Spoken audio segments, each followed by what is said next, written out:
Hello and welcome to another devlog for Peasant Uprise. I've introduced a few enemies in previous episodes, but in this devlog I'll talk a bit more about an enemy troop as a whole.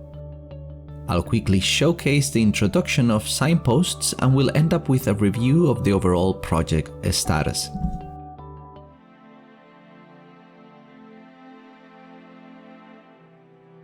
Quick reminder that Peasant Uprise is currently available for wish listing in Steam, and you can find the link in the description. So the number of soldiers in a level is dynamic, because as time goes by, areas will be reinforced with more soldiers. Each enemy unit is also unique, in the sense that it would have its own level and stat and will persist during your gameplay. I also like to have the concept of a battle, where you get experience and rewards like an event in this world I created.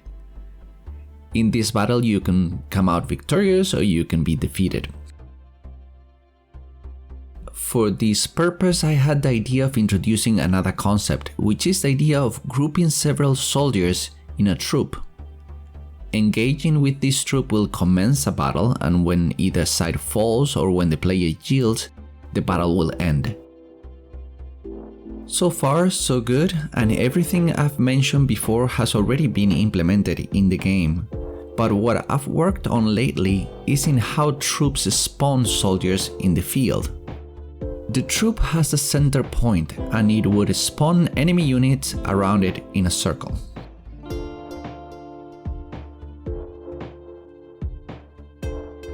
Some of those soldiers would be given a patrol path, which will make them not look so static and it will present challenges for the player. But they still felt too much alike.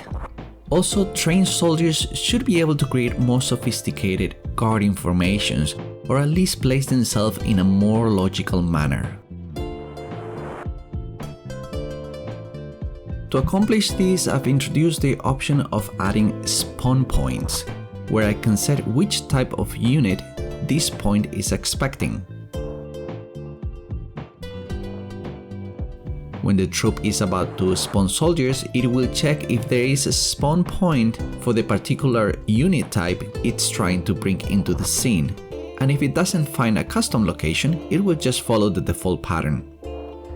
This allows me to set more unique encounters while still preserving the dynamic nature of soldiers.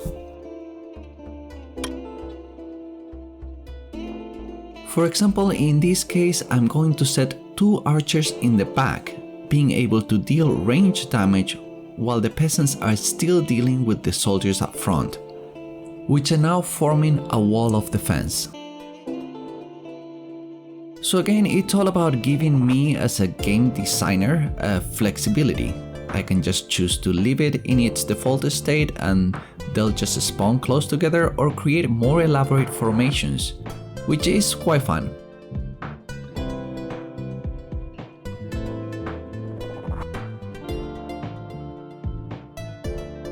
I really enjoy the notion of bulletin boards as a way to communicate data or events to the player.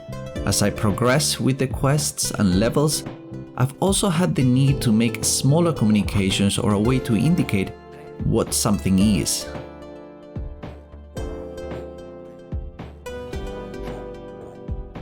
In a very similar manner as the bulletin board, I've implemented signposts, which, like in this case, will contain very punctual information about a place or situation.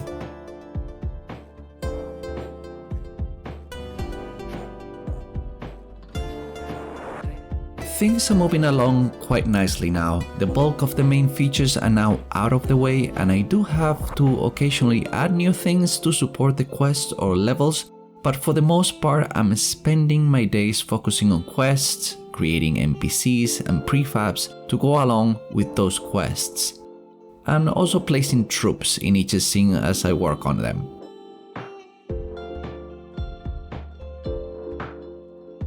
All in all, I'm currently working on the 5th level, and my next milestone is to finish level 6, to then do another round of alpha testing, releasing a new version in Steam for the testers to play through and get some feedback.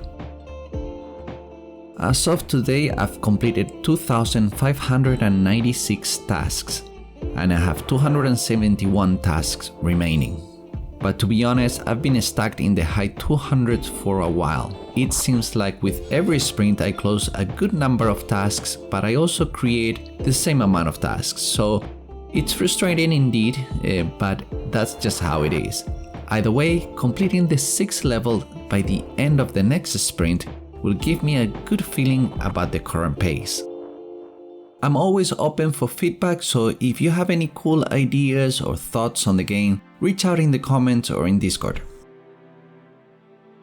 With that said, I'll see you in the next update.